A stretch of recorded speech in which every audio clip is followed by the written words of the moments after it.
speak? Sure. Yeah, please, stand up. What's your question? I would Sherry. like to speak what Pushkar has spent his time, because with all due respect, there's a lot of lack of understanding he has.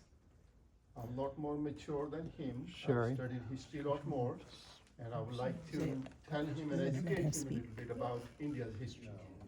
Would that be We appropriate? have to, we're just asking questions. Questions. Right, and so what we could Okay, do too. maybe I can Put it ask in the the form of a question. question, Yes, so yes. that would be appropriate. If you can please put statements in the form of questions, we sure would appreciate it. This way it gives an opportunity for everyone to lift up their questions. Thank you.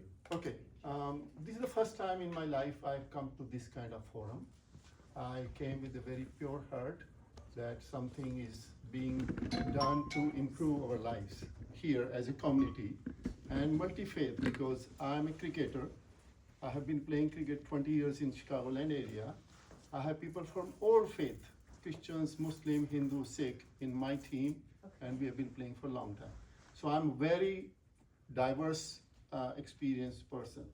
So here, when I heard from Pushkar, it kind of broke my heart that he said he's a Hindu, and he forgot the principles of Hinduism, which is only tolerance, respect for everybody, coexistence. And Hindu Dharma doesn't go recent, it goes thousands of years back, before even Christianity, Islam even came to So existence. I'm So- confused because I'm not hearing a question. The question Yeah. is, Yeah. question is, he made me feel very guilty when I'm sitting here by what he talked. And I feel that was not the intent of this meeting, to criticize somebody. And we talk about nationalism. So, now I must say, we're not talking about individuals at all, so Or this even is about kind of religion. surprising, yeah. He talked Or a about particular Hindu one. Dharma only. He talked about Hinduism. But he wasn't the only speaker. So if you have a question, I think that would be good. I think Pushkar, maybe you know, we- we have a little time to break into small groups afterward, but we really want to entertain questions. And I'm Christian, Mhm. which is kind of crazy because I'm also black. So in terms of people feeling guilty, I think everyone who's associated with any organized religion, it has a history. So let's do this. Let you and I talk Okay. afterward, because I really want to listen to what you have Sure. to say. But we have limited time, and we really wanted questions answered that people might have based on what's Yeah, I already mean, been there's, said. if there's a question Let about me- facts. I'm yeah, sure let me Mr. ask the Chair question, is first ready to question. answer. Could we just ask to To Neil and Peter, Mm. we talk about nationalism, faith-based nationalism, Right. and save democracy, right? Mm-hmm. Democracy. What about the countries where there is no democracy? Great Did question. we talk about that? That's an excellent question. And so, Thank you.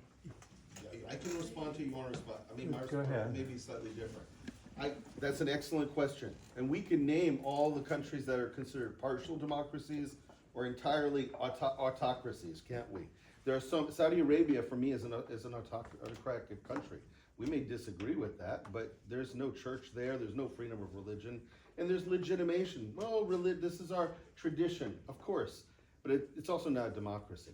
So if a nation claims to be a democracy, a pluralistic democracy, meaning pluralism is affirmed, then we have a responsibility to be self-critical. And I really appreciate, of all the points you could have made, brother, that was the most, to look at ourselves. And in the United States context, for example, as a Christian, I need to look at how my faith is being weaponized so that it harms people who are minority groups, marginal groups, whether they are black or brown or South Asian or Latino, how my religion is being used. The Bible is being twisted in ways to legitimate harm against women. There are churches that now believe that women don't have a right to vote. Huh? And these are not far out churches. These are churches where people who are lawyers, like Paula, and people with MBAs like some of you in this room, and scientists like some of you in this room go to. That's a problem because it's a democracy. So our work is primarily focused on democratic nations, yes? For those that are not democratic, we absolutely must hold them accountable for the religious persecution that they claim. But religious nationalism in a democratic society, we actually have something that we can do. We're supposed to lead the way as a democracy. That's what I believe. I don't know about others. I know that's what I believe. So that's my comment. Peter, go. I just want to underscore that I heard that same message from in what Jay was saying. Mm-hmm. Like we really have to look at ourselves. Do we have to have multiple? Yeah. If you feel like you Yeah, that's must good, add that's something, we good, just that's good. Let's, Go, like go to- other questions then. did, yeah maybe you all Yeah, can alternate, but add on a thing or two if it's Well, add on it, we're not talking about dharma and religion, and I can talk about Christianity. Let's not talk about the Christianity or what Hinduism talks about or what Islam talks about. We're not talking about those things.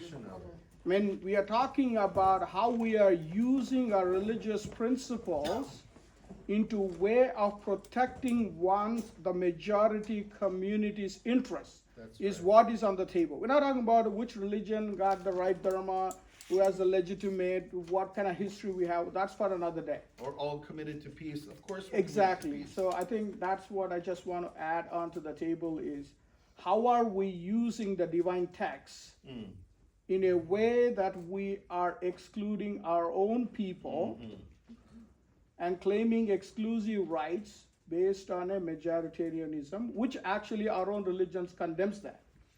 and That's the point I wanted to say. thank you. And confining ourselves.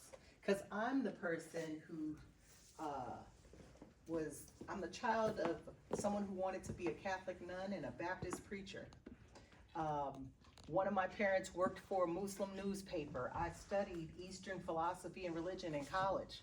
So we are confining our children if we let that stuff go on. We are confining what the canon at the University of Chicago says it's protecting, which is our right to think freely. Here, and then there was someone else. Is it the platform that where we can talk about the persecution happening in South India? Because the place where I came from, some people are threatening that before these guys die, there won't be any church in South India. So is it the platform that I can talk anything about those things? Please. What's happening? I'm sure, Okay, there is some absolutely. guys recently came up and they're telling that before they die, they cannot see any church surviving in South India.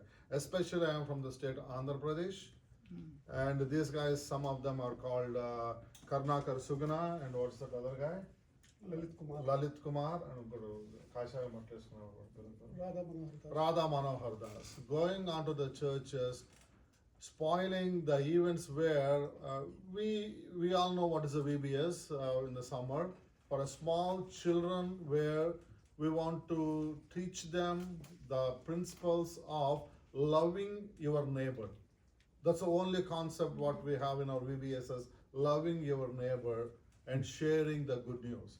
And the people walking in those events and beating the pastors and abusive language used on the pastors' wives, and one of the pastor hold the hair of the pastor's wife to stop that event. And like the brother said, there are so many people who are fighting for different reasons, but some good people are being quiet. Yes. They are not talking. They are not, if you want to support the bad, please stand up and support the bad. If you want to support the good, please stand up and support the good. But just, please don't be quiet. That is what I want, which made me to come here today. Thank you. Thank you for sharing Thank that. you for sharing. Could I just ask, Pushkar, do you want to interject in here at some point, or? Took enough time, thank you.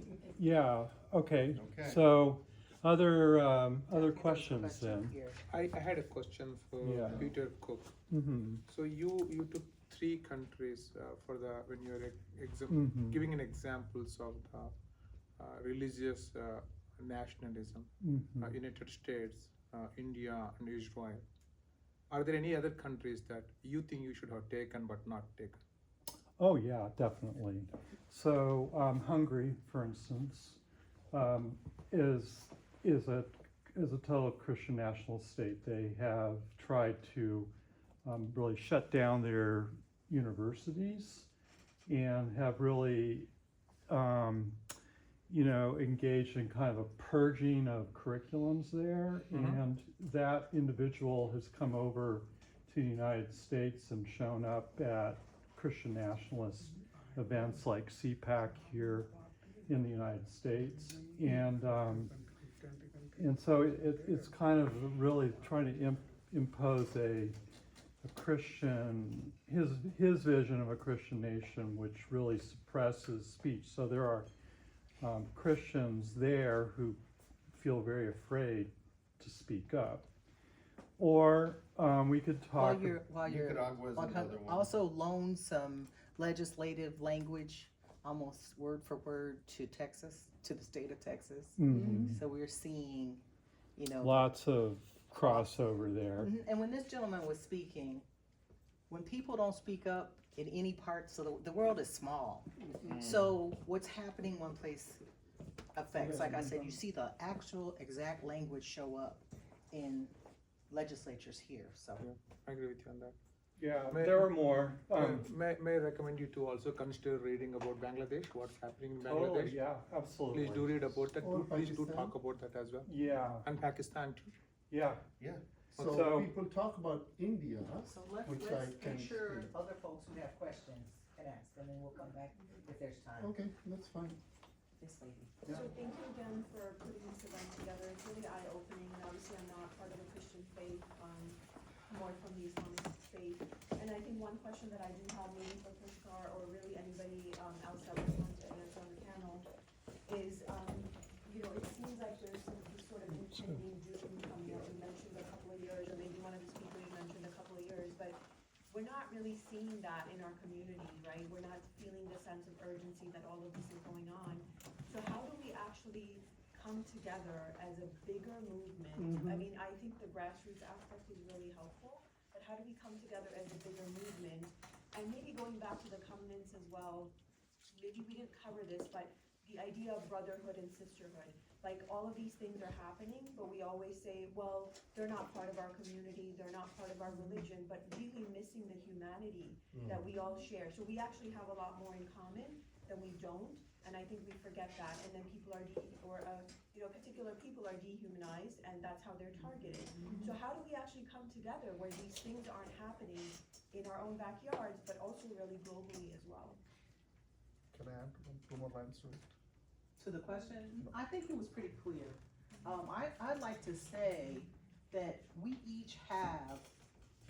can set our boundaries. I live in a city that's on purpose.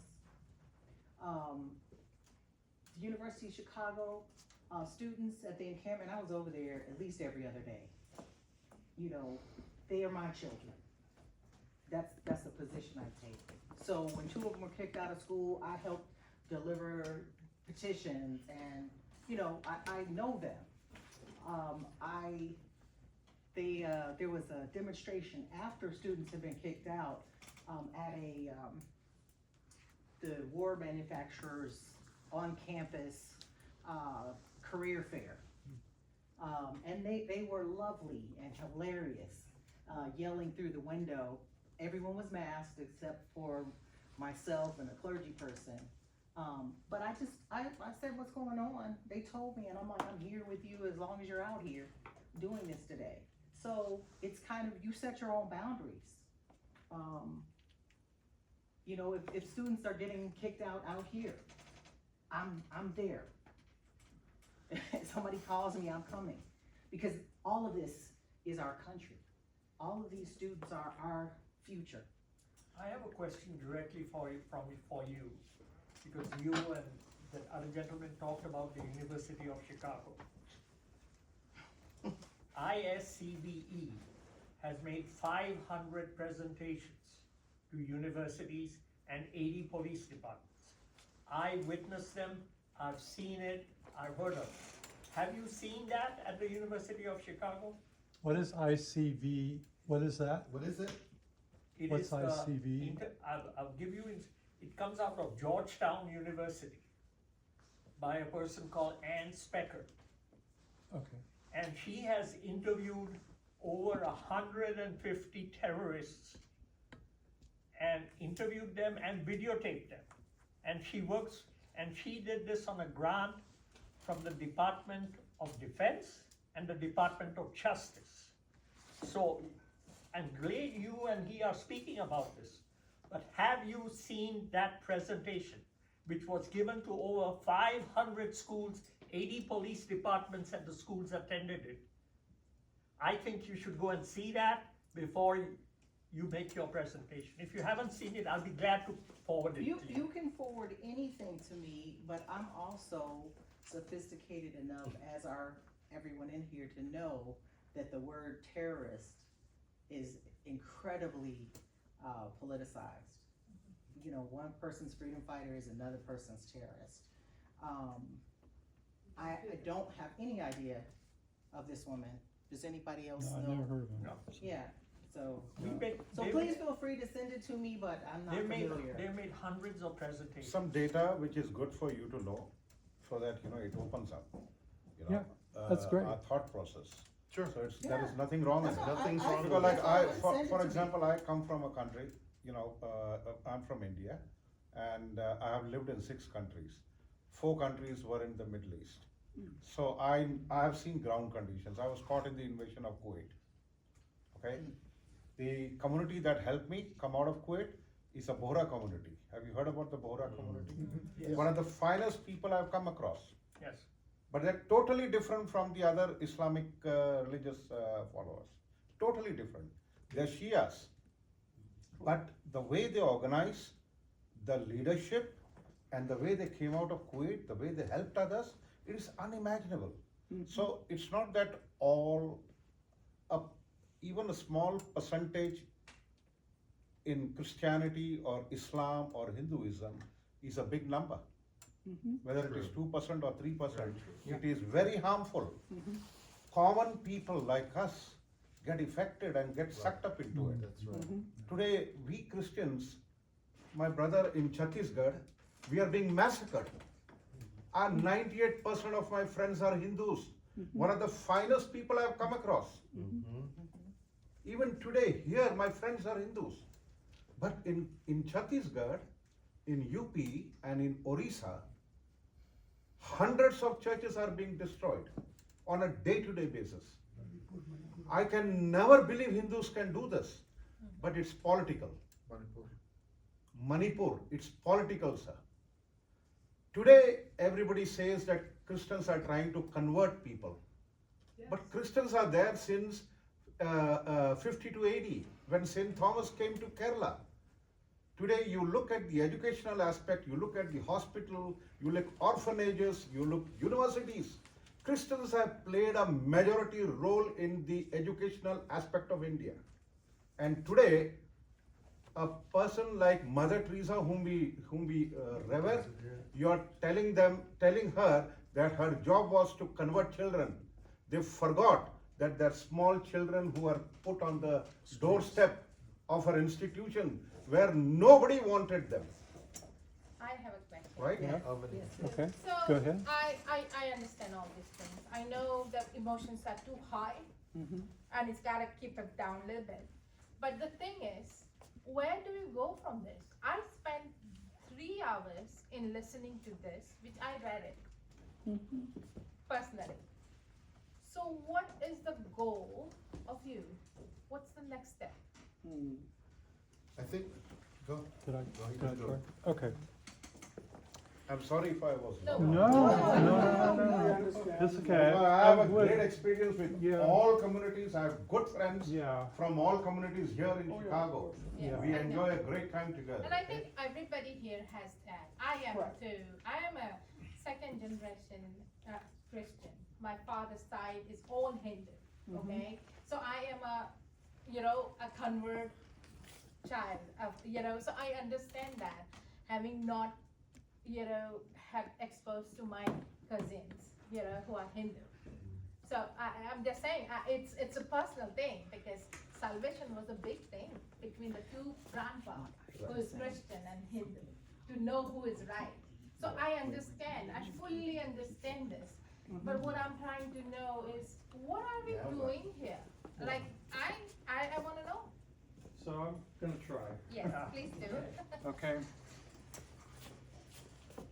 The in our time, the best action step we can take is what we are doing right now, Absolutely. right now, in this room. Thank you for coming. Thank you all for coming. Because we live in the United States of America with an administration who really wants to make sure that we don't have conversations like this.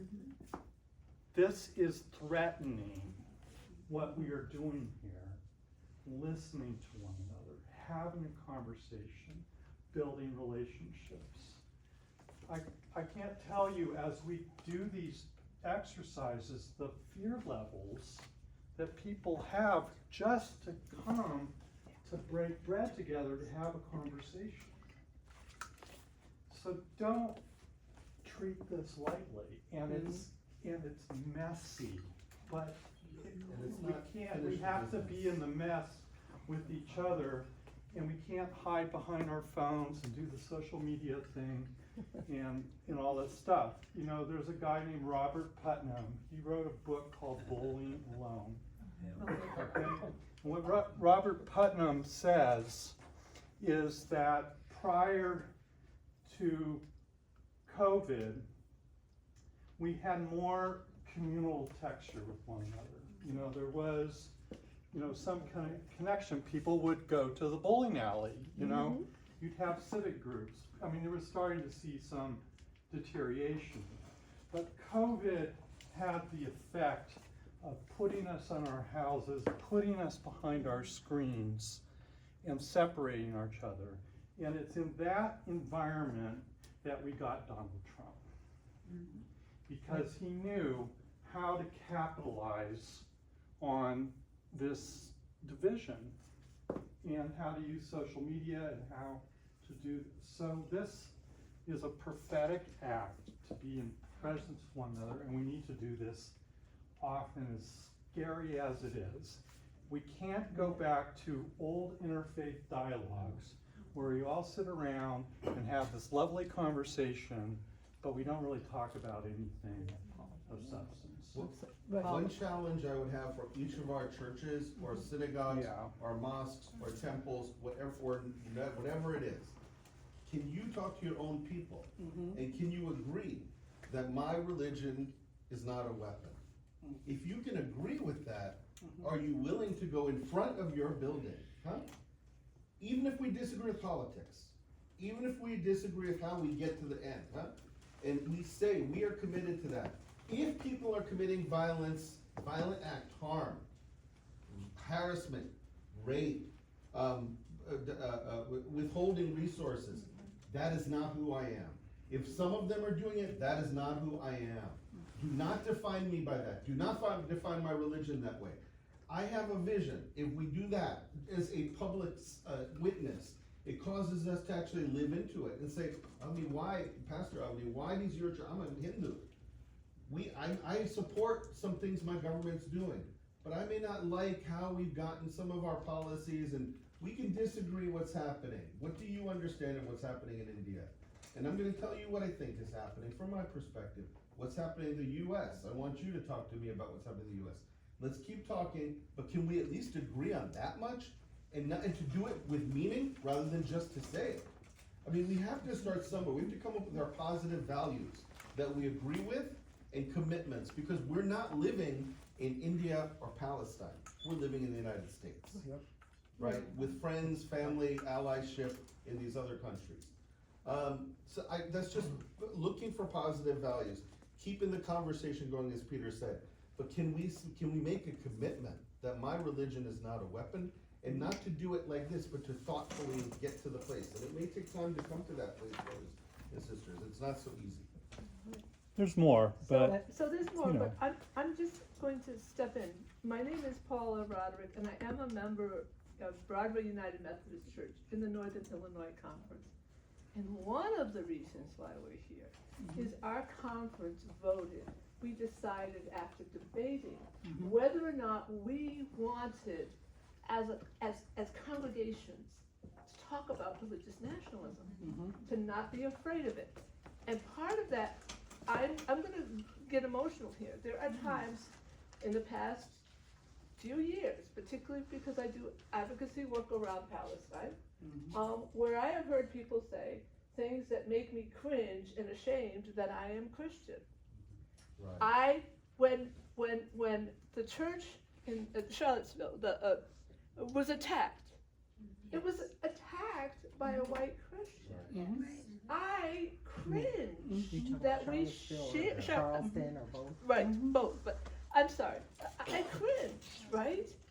Because they're using my faith, they're saying that they have my faith, and they're using this as a way to be supremacist. All right, and so that's why we're here, is we know these are hard conversations. The people that were, thinking about this resolution, well, actually, I don't even know if we really thought about how hard it was gonna be. But we knew we wanted to do it, and we need to do it now, because things are too tense and too hard. So that's part of why we're here. And as far as, so that's about, the other part about being Christian. There are a lot of young people that are out protesting. If you've been out protesting, you know. And one of the things that they say is, what do Christians have to say? Because they're not there. They're not saying anything about what's happened in Gaza. Those children, all of those children that are pictured back there, were bombed, killed. Where's our voice? Hasn't been very loud, I'll tell you that, right? So we do care, and it is affecting us. And it's affecting not only us, it's affecting that young people are looking at us. I want a church that's vibrant, that has young people and old people, but our young people are running away going like, I don't want anything to do with that kind of church. That's a reality, right? So yeah. Okay, we have a couple more questions. Yeah. Here and then here. Yeah, I'm a Muslim, but I denounce and condemn all the violence against the minorities like Pakistan. They do all the violence against Hindus and Sikhs. So I denounce. So, like you said, every religion has to denounce whatever bad is coming out from the religion. And matter of fact, like our mosque here in Glendale Heights, there was a bomb threat, and it was not from Hindu, Christian. It was a Muslim guy who 16-year kid who was going to come and bomb our center, and there were like 3,000 people present there. So it's not religion, We need to understand it's not religion. The issue that he brought up, I talked to the district attorney. This lady is next. Okay, sorry. Yeah, go ahead. Mine is a very simple question. How do you get the correct news? And Oh, that's $1 million. Correct. Yeah. That's a great question. That's a great question. Yeah. better than that, I'm an old white woman here in America, and I have no idea what is going on in India. This is the first I've heard of this. Well, give me your WhatsApp, number. I'll post you. I'll send you some videos. That is happening on a day-to-day basis. No. Peter, can I say something? We gotta get you on Instagram and have you follow specific people. So one of the things that's happening is all of our young people are seeing what's happening in Gaza, like up close and personal, and there's such a disconnect. When you see, So you say emaciated children. Instagram, and then you can follow different people that are in other countries. You'll find reputable sources there, like we can here. I mean, people can call out to you after the meeting, things that they. Where's our I read The resources? Guardian. That's one thing I do. I watch Democracy Now. And other people can tell you what outlets. But I follow a woman named Bisan Oda, and there was a big. She got a Pulitzer, I think, here. Yeah. And she's some people were pretty really amazing. outraged, but she's amazing. She makes a daily report that How do starts you- off, How do you spell her? this is Bisan and I'm still alive. B- That's, B- that's how she starts her I think report. you'd be better off not listening to the news and just trust your heart and be the nice person you are today. Believe me. But- Because there is nothing left in this world which is not biased. Yeah, It's all opinion. But we want you to also. You know, like he has his own opinion, I have So, my own. no, wait a minute, hold on a Okay, second. wait. I've got to, based on your comment, I must make this book recommendation. There was a book by a psychotherapist, you talked about Hannah Arendt, reminded me of this. Hey, excuse me, Yeah. one person talking. So the book is called Escape from Freedom, and it was written in like 1969. Eric Fromm, psychotherapist, he's talking about the mentality of people who need a father figure. So there have been periods in American history, starting with town halls, where public education was really important. We're educating each other. If that process is not allowed to flow freely and unfettered, people will get into a mindset of, I don't know, and Trump is gonna fix everything. So education is key. He talks about where people get to where they're looking for someone to save them and fix everything. And that's our job, right? That's what we're doing here. Pushkar started talking, the African-American connection to nonviolence is profound. So from my end, I know that the president of Howard went to India and said, hey, how did you all do this? Because we want some freedom over here. So the connections are deep, but I learned some things. I learned some things from you in terms of, you know, Christianity's long history in that part of the world. So we're educating each other. That's what has to happen, and we have to stand up. Right. Okay. I just have to put in, because we also have resources, you know, when you come to a workshop, you should be looking, so you don't have to read all of this, right? But at least start with like one area that you have a question about. If you don't know what kind of media, like start and reach out, maybe reach out. Neil Christie spent, how many years were you in Church and Society? On the Hill, talking about, I mean, going to try to convince politicians to do the right thing, which is what we're trying to do down in Springfield, right? We're taking our social principles, some of you know this, we're taking our social principles and we're going to Springfield and we're saying, we want you to enact laws that fit our social principles. So that's where some places where you start, not to be afraid of it, but to start. Yeah, also, this is online at Oh, yeah, that's right. nyscoc.org. So you just go on to the New York State Council of Churches website, go on to nyscoc.org, click on programs, you'll get the Religious Nationalism Project. This is right there, you can just click on the links. Thank you. Could you say those letters again? nyscoc. Do we have everybody's Yeah, we contact did. information? I'm hoping Yeah. that Okay. everyone who's here did register, thank you, my brother, thank you. Yeah. Because we will not inundate you, but we wanna hear from you and have honest conversations. Peter and I will be in the next few months in the greater Atlanta area. We will also be in the Bay Area. And God willing, with Jay's help, at least I'll be with you. And I'm hoping that some of our presenters will be at the University of Chicago talking to students. So we are this doesn't happen overnight. You have connections and relationships. You may discern in what am I supposed to do? How do I respond? We will walk with you in helping you fashion a response that's appropriate. And I'm not just talking to Christians, I'm talking to Hindus, I'm talking to Muslims, I'm talking to Sikhs, I'm talking to Jews. We can work together. And again, we may not agree on everything, but if we can agree on some of the pieces, then we can find places to work together.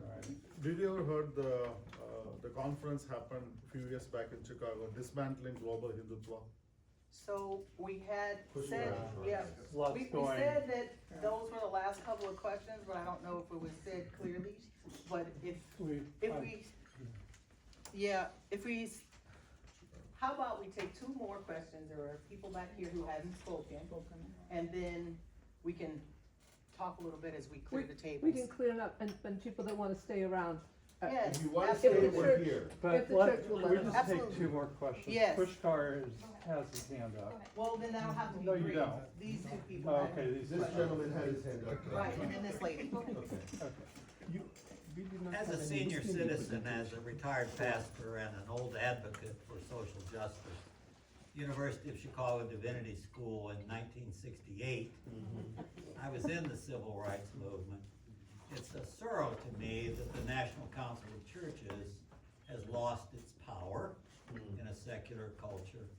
It's sad to me that in that time we had religious leadership, Abram Herschel from the Jewish community, Martin Luther King, the conscience of America. We didn't have many minorities at that time, Hindu, Muslim, a significant number in the culture. We did have representation, but it's a sadness to me that William Sloane Coffin, I can go on, the names of people who would be in front of the microphone confronting the present administration. Secondly, what can we do? What I can do, I went out and bought a new church collar, and I have organized with a female friend of mine the 3 events in Oak Park, indivisible events, with 1,500 people, 2,500 people for No King's Day. I'm an old guy. Well, that's okay. But the other thing is this, I wear the collar because I want people to see that I am not a white Christian nationalist. Yes. Exactly. That's right. Okay? That is It's the a point. symbol, That's it. and that's all I can do in my old age. But I will be out every time there is a demonstration against this Trump administration. Yeah. I will be out with a placard. So it's not just conversation, it's action. I'm with you. I'm with you. Well, just want to add something. Well, yes. Okay, Sheila, go ahead. So, from my viewpoint, all this sounds great, hey, let's talk about it, let's share on social media and everything. But the way this administration's working, the way things are working, you post too much on social, you have a target on your back, it said you can't come back to the country if you travel. Cause I just traveled, they have contact tracing now. It's like you talk too much, delete Instagram, cause you share too much about Palestine, you share too much about, hey, Trump's not doing a good job, or like you share too much about the stuff. But then we're just like, oh, like, no, let's talk about it, that's the thing you can do. But if you do the thing you're doing, you don't get jobs, you don't get to come back to the country. You get We've had a prosecuted. conversation about that So, too, because everyone has to assess their own risk. I'm 63 years old, my children are grown, I do things, you know, I got arrested and, you know, it was one of the, it was fine. I wasn't in a situation where I was gonna get fired from anything, I'm not worried about my next meal, but that's now. You're talking about the boundaries. but like I'm here, talking about everybody has to make their own assessments about how far they can go, but that's been throughout history. Some people have decided, if I can't be fully human by my own definition, you can take my body, but you're not gonna take my intellectual freedom and you're not gonna take my soul. So some people make that decision, and it's, different people are different. Yes. Different times call for different things, different times in individuals' lives. Mennonite Action had, like, they don't allow black males to be in street demonstrations, which will likely result in people being arrested because they're different costs for different people. no, but So- that's the thing, right? It's like, yes, we can make individual decisions, because I still post on my Instagram, I still do this thing, but because I know I have my family supporting me. Right. Not everybody's in that situation. Exactly. This comes from a And we person do who's use- randomly selected all the time in the airport. Right, and I get selected, I call it being Every all-purpose single brown. time. All-purpose That's what brown. I'm saying. 9/11, I was pulled out of line, had to take off my boots. I was taken off of a plane Yeah, because I but was that's what reading a I'm book saying, about it's like, nonviolence. people here, So we I'm got telling you that, yeah, opportunities. you have to make a decision. And if you know your own boundaries in discussion with others, support those who can go a little bit further in this direction or that direction. It's finding out who to support, working to keep educating others. But but I honor the fact that for some there are absolute risks because of immigration status, because of gender, because of economic status, family pressure. Totally, I get it, I understand it. So no one is asking, I never ask people to do anything beyond what I use the language of God, what God is calling you to do, and the risk God is calling you to take, number one. Number two, I would never ask them to do something I'm not willing to do. And it's never a force, it's invitations. It's always by invitation and by modeling. So, and it's sharing your honesty is a gift, so thank you for being so honest. Yes. And you're reminding me that we're stronger with numbers. So that's one thing that, I don't know that people get unless they're in that situation. With no King's Day and hands off, I was downtown in Chicago, like, really, who's gonna do anything to that immense number of people? Yeah. So when you're standing together. So Paula, I Okay. think you're. Can I just say Paula one had- last Yeah, word? sure. Yeah, I'm just kind of coming back to your question, what next? I think one of the things, the title is Hard Conversation. I don't think you will have these kind of platform across our corners. That's why we are here. That's number one. Number two, we agreed that we are here to learn. So I think this experience brings us to know that a white pastor who wants to wear a collar and stand for immigrants and people from other faith, they don't necessarily identify all the Christians are pro what Peter was talking about, Trump replacing Constitution with Bible and having a Christian bias office. How many of us would agree with that? If we want to agree with that, then we are also agreeing with the Hindu nationalists turning one particular text to be the national agenda and doing the same thing. So what makes us distinctively different by being here, we're not just pointing out to this, but it also gives, as an immigrant, an objective lesson that if we are enjoying religious freedom in this country as minority religions, I mean, now it's a different question altogether, and when it is threatened, then we understand the other people's pain in our home country, what is happening. And so I am deeply grateful to the gentleman here who said, I'm a practicing Muslim and I want to say something from my heart. Probably he would never even think about it in another platform. It gives this religious nationalism project, and also Pushkar, thank you for saying that, and for all the Christians who are confessing rather than defending. I think we should be grateful to the Religious Nationalism Project. It's an independent project helped by Methodist Church. They're trying to do this kind of difficult conversation, getting into communities, to make the minorities who feel insecure, threatened by whatever is happening, to hear and learn that you're not alone, that there are here people who similarly standing up for justice. Therefore, we are all going here from this place, learning that we are not alone in this, that we are educating ourselves to be different, willing to objectively question ourselves, and bold enough to say sorry if we need to do that, and be able to work together as person of faith. So I would like to say thank you to Peter and Neil for putting this project and coming all the way from New York and DC, all the way to Chicago to kind of help us feel that we are not alone. Thank you, Peter. Thank you. That's a great place to end it. No, Go there ahead, isn't Paula. enough time to read the ask, so I'm gonna tell you what it is. We're gonna send it to you if you make sure you put your email on our list.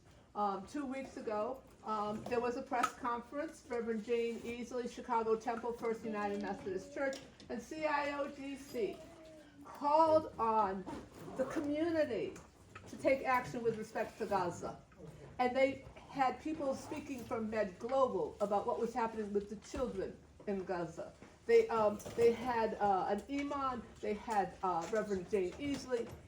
All of them were speaking in the press conference, but the press release has some statements that you can read, but the ask is select a day of fast and encourage congregants, if you're in a church, if you're in a mosque, ask people to join the fast in solidarity with the people of Gaza. And on that day of fast, you get to ask, right? Ask the congregants to send letters to their elected officials asking them to take action with the joint statements with respect to what we would love to see happen with respect to the people in Palestine.